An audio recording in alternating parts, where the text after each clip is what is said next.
Hola, ¿cómo están? Mi nombre es Saraí Franco, pertenezco a la Iglesia Vida Plena en Pachuca Hidalgo y soy colaboradora de empoderamiento. Es un gusto y un placer poder compartir con ustedes la palabra que lleva por título ¿Reconoces la voz de Dios? Lo basé en Primera de Reyes, capítulos 19 y 20, y les voy a hablar un poco acerca de la vida de Elías cuando eligió a Eliseo. Y en el 20 voy a hablar de cómo terminó Acab, el reinado de Acab.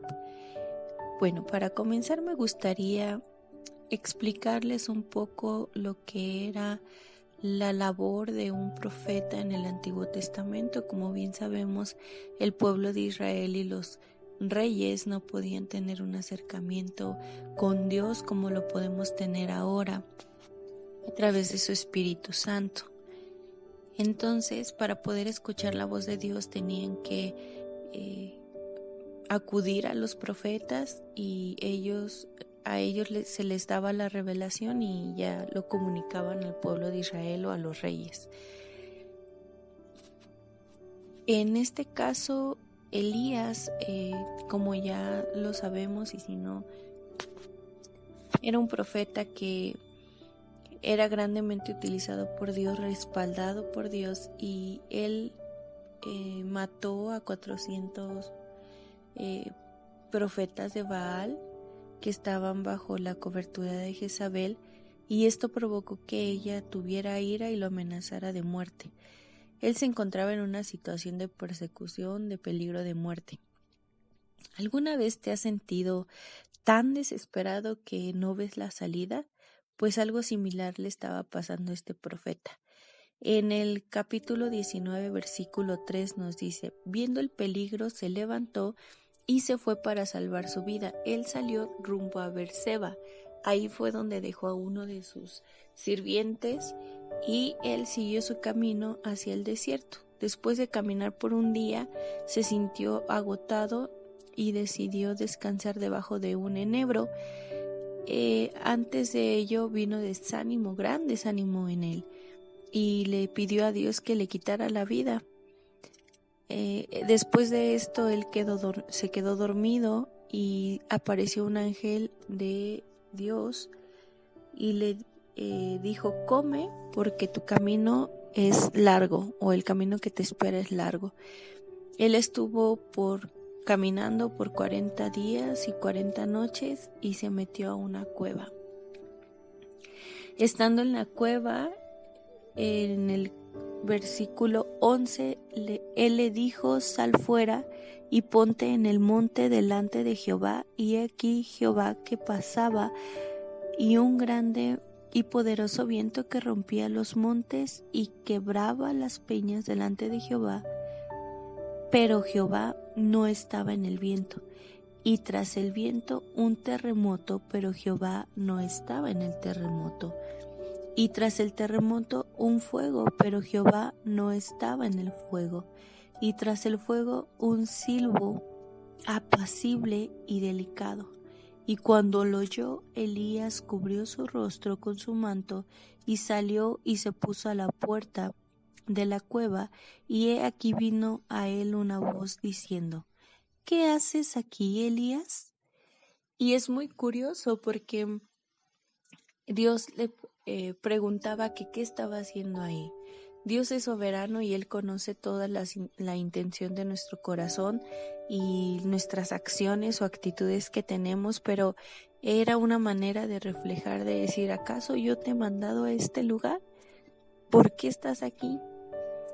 Elías entendió y dijo: he tenido un vivo celo por Jehová, Dios de los ejércitos, porque los hijos de Israel han dejado tu pacto, han derribado tus altares y han matado a espada a tus profetas, y solo he quedado yo y me buscan para quitarme la vida. En pocas palabras, Elías le estaba diciendo: tengo miedo de que me maten como a los otros profetas, pero Dios le dice: vuélvete por tu camino, es decir, regresa donde yo te puse, donde es tu lugar, y llegarás y ungirás a Hazael por rey de Siria, y a Jehú, hijo de Nimsi, ungirás por rey sobre Israel.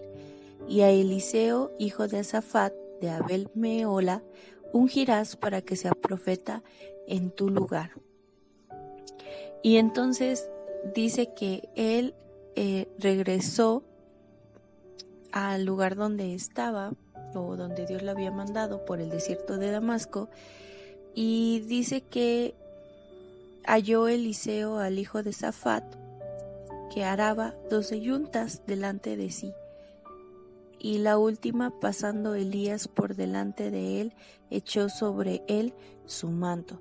Vemos que el manto representa la autoridad, ¿verdad?, que tenía Elías como profeta, y la estaba pasando a Eliseo por medio de su manto, la unción que Dios le había dado a Elías. El símbolo era poner sobre él su manto, y después vemos que Eliseo le dice: solo déjame despido de mi familia, de mi padre y de mi madre, y te seguiré. Y así fue como sucedió. Vemos en el capítulo 20 que los sirios son derrotados por el pueblo de Israel a causa de su soberbia, pues dijeron: Dios es un Dios en el monte, pero si los atacamos en el valle no podrán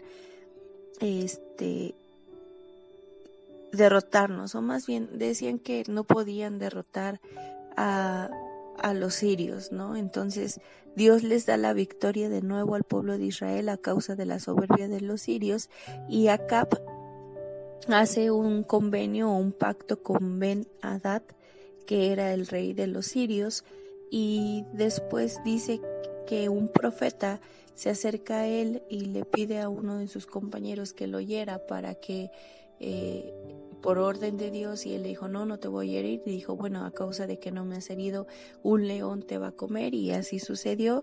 Fue a otro y le dijo: hiéreme, y lo hirió. Y entonces el profeta se pone una venda sobre los ojos, se hace pasar por un guerrero y le da la condenación de parte de Dios a Acab, y él le dijo: así ha dicho Jehová, por cuanto soltaste de la mano el hombre de mi anatema, tu vida será por la suya y tu pueblo por el suyo.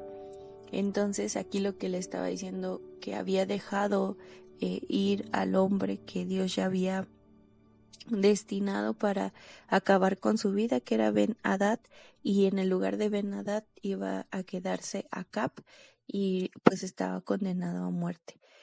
Entonces dice que el rey se regresó triste y enojado a Samaria, y bueno, esto es lo que engloba todo el capítulo 19 y 20, pero lo importante de este tema es saber escuchar la voz de Dios.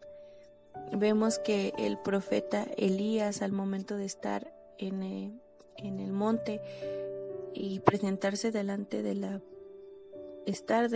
presencia de Dios, pudo reconocer la voz de Dios. Yo te pregunto, ¿cuántas veces Dios nos ha hablado y en todas ellas has reconocido la voz de Dios? El día de hoy lo que Dios quiere es que no solamente escuchemos su voz, sino que obedezcamos a su voz, seamos obedientes a ella. Y pues vamos a orar para que Dios nos hable. Lo mismo pasó con Eliseo, escuchó la voz de Dios a través del profeta decir: sígueme porque te ungiré como nuevo profeta, y él le siguió, él no dudó, él avanzó a lo que Dios le estaba pidiendo. Y a veces nosotros dudamos si es la voz de Dios la que nos está hablando, o si son nuestras emociones, o si es nuestro sentir.